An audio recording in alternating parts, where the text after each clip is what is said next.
What's up, guys? Today we're going to be doing something a little bit different. Every Monday, I want to plan a weekend recap of some of the top leagues in the world. As you guys know, I do a lot of Inter Miami content on this channel because the stadium is 20 minutes away. I've been supporting them for the last 5 years, and it's honestly been a lot of fun for me, and it's a lot of fun for you guys as well. But I want the channel to be more than just an Inter Miami channel. I want this to be a soccer channel, a world football channel, where we talk about everything that's going on in the world of football. Big talking points, controversies, transfer stuff, all that exciting things. So today I want to dedicate a couple of key talking points that's happened over the weekend in the Premier League. So let's get into it. The first talking point we're going to be talking about today is Manchester City versus Chelsea, specifically the 17-year-old Uzbek debutant Khusanov. Khusanov made probably the worst debut, unfortunately, that I've ever seen. And it's such a shame because he's a very young kid. He's coming from Lens in Liga, and he was just essentially thrown into that starting lineup against Chelsea. I mean, just 2 minutes into the game, he conceded that goal with a horrific back pass to Ederson. You could tell he was extremely nervous, and obviously he was extremely distraught after he committed that error. He did try to come back from that error in the 8th minute where he had a crucial block off of a Chelsea counterattack. But just kind of overall, he was giving the ball away so much, and he just looked very, very unsettled. But props to the City supporters for cheering him and applauding him when he did come off just a bit after halftime. Because look, this is not me criticizing the kid at all, because it's very difficult. He doesn't speak English. This is a new league, a new system, and you're playing for one of the biggest teams in the world. Khusanov has a lot of potential to be something very special here in this City side. And like I said, it's very not fair to judge him off of this performance that was just simply rushed and he just wasn't ready for it. But I'm sure he'll gain confidence over time, and hopefully this doesn't get to his head. We also saw the debut of 62 million euro Omar Marmoush, who looked pretty decent for his first game for City. I mean, like, I don't want to hype him up too much, but he does look like he has some promise. He brought a lot of energy, a lot of oomph to this City side, and even though he did make some, I don't want to say questionable decisions, but his decision making could have been better in certain moments of the game. I think overall he was fine. The forward was caught offside 3 times in the first half alone, and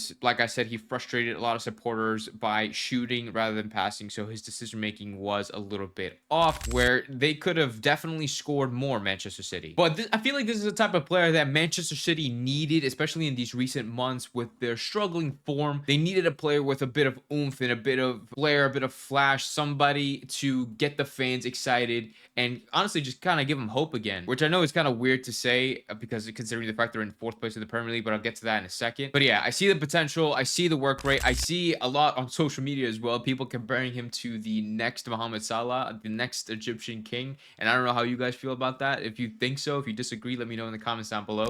Vardiol and Foden were very, very good in this game against Chelsea. I mean, just the entire City side were just completely dominant over this Chelsea team. And just kind of speaking on Chelsea, I kind of want to hate on them a little bit, not gonna lie. I mean, this is a team that costs over £1 billion to put together and features 2 players that cost over £100 million.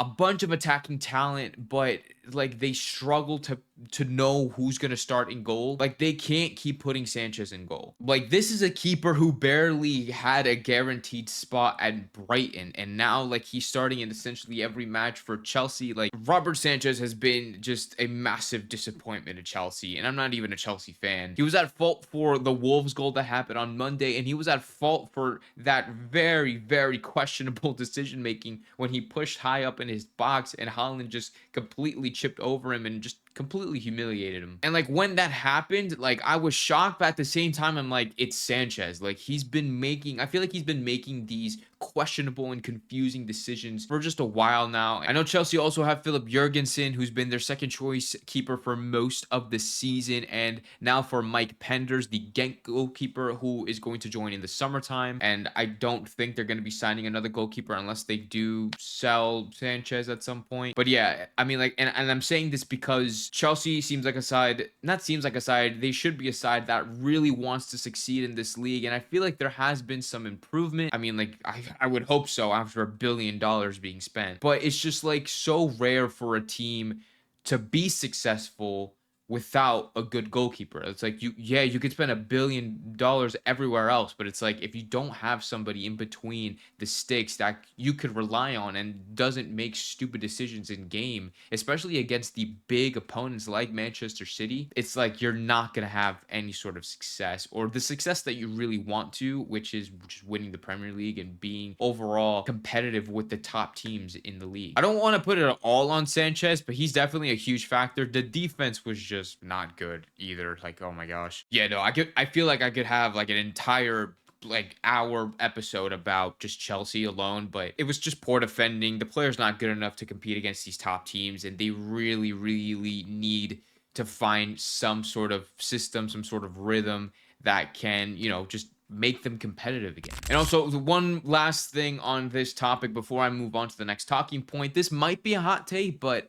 honestly, I find it kind of crazy how amazing and historic in recent years this Manchester City team has been. And now this is being considered like a bad season. I mean, like they're literally in fourth place. They're dead ass in fourth place, and this is not a bad season. Yes, they've had some shaky performances, and I mean, the performances on the field don't really reflect of what this City team can do. But in terms of just results and where they're at on the table, like this is just what a regular Premier League team would normally be. City are not invincible. Literally what City have been doing these last couple of years has been impossible, and it's been literally overachieving. And like I said, it's impossible to be in first place every single year for a really long time, for like an extended period of time. So a lot of people are worried about Manchester City. I honestly am not. Like, this is a team that is going to continue to be successful, and yes, sure, they'll have like an off year being in fourth place, and like there's still many months left in this season, so I think they're going to be okay. The real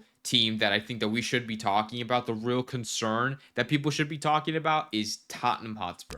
Gladly bringing us to the second talking point of this video. Another loss for Spurs, and now they are in 15th place. They took that 2-1 loss against Leicester City. Out of their 5 games, they got 1 point, and that is not even the worst stat I have on my notes. In their last 11 league games, Tottenham have won just once against Southampton, which is a team so bad that it shouldn't even count. But they've only taken 1 point from a possible 21 points. They've lost over half of their league games, 13 out of 23. They're only 1 point above Everton, and the 3 promoted teams have won 8 games between them this season, and 2 were at Tottenham. This is just not good at all. I mean, Postecoglu is essentially blaming their poor form due to all of the injuries that they have, which honestly, they're pretty big injuries. Like, they don't have Mickey Van de Ven, they don't have Christian Romero, they don't have James Madison, Brendan Johnson, Destiny Udogie. It's like, these are pretty big losses to have, right? But do you want to blame it all on injuries? Like, I'm not one person to put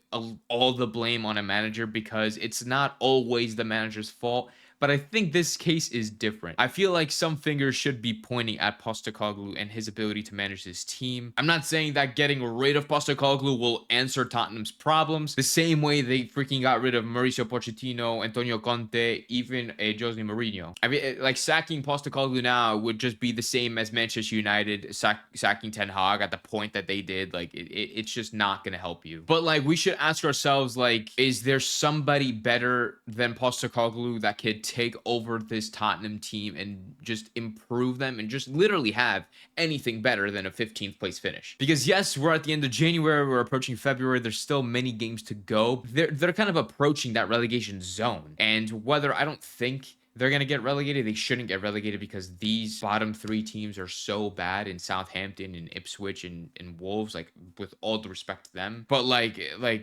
Tottenham should reach a tipping point in terms of the amount of wins, or just in performances in general for this season. Like, 7 wins in 23 games is not acceptable. I mean, like, what do you guys think is best? Should Postecoglu get sacked at the end of the year? I mean, like, what manager could be brought in? Is any manager better than Postecoglu at this point? Let me know in the comments down below. But for the last talking point of this video, I really want to talk about Bournemouth and Nottingham Forest. This game was so hyped in my head. Like, I was really hyping this game up, but it ended up just being a 5-0 thrashing from Bournemouth. They completely tore up Nottingham Forest to shreds on Saturday, and honestly, it could have been more. I did notice that Forest's game plan was to allow Bournemouth to have the ball the majority of the time, which I thought was a pretty horrible idea. But Bournemouth were so quick, they were so aggressive, so incisive, and really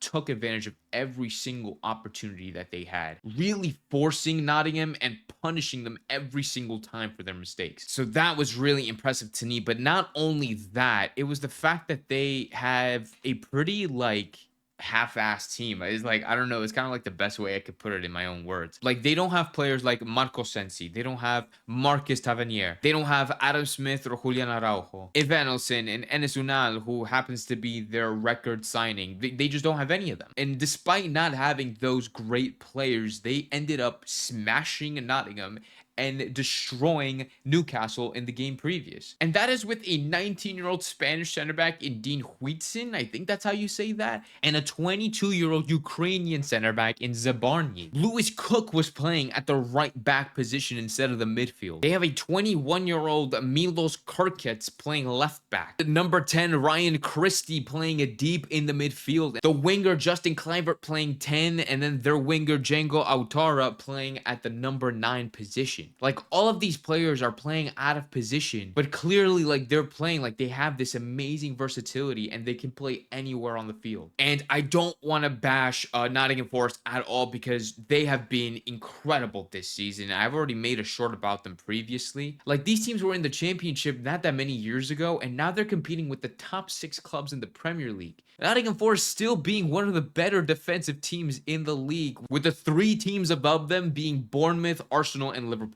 And yeah, for Nottingham, I feel bad because this was not the game I was expecting. It was a really, really off day for them. But hey, the last time Nottingham Forest lost was back in December 4th against Manchester City, where they lost 3-0. After that, they beat United, they beat Tottenham, they beat Aston Villa, they beat Brentford, they tied to Liverpool. This has just been an amazing Nottingham Forest season, and it's a great time to be both a Bournemouth and Nottingham Forest fan. Let's just see if these teams could really continue to compete in the league this season. They obviously have very competitive schedules, and it's not easy in the slightest. But hey, do you think either Nottingham Forest or Bournemouth, or honestly both, could secure European football for the next season? I think it'd be so incredible and amazing to see Nottingham Forest or Bournemouth in the Champions League, to see both of them in the Champions League, Europa League, whatever the case may be. Let me know in the comments down below. But thank you guys so much for watching this entire video. I know it's different from my Inter Miami content, but I love talking about Premier League football and just honestly soccer around the world. If this is something that you enjoy and you look forward to see maybe every Monday after the weekend is over, please hit a like and subscribe if you are new to the channel, and also leave in the comments down below. Like, I would love to know what you guys are interested in watching and interacting with me about. But yes, thank you guys again, and I will be going live on Tuesday night for an Inter Miami live stream, so stay tuned for that. The playlist will be in the description for you to keep up with that, and I'll see you guys in the next one.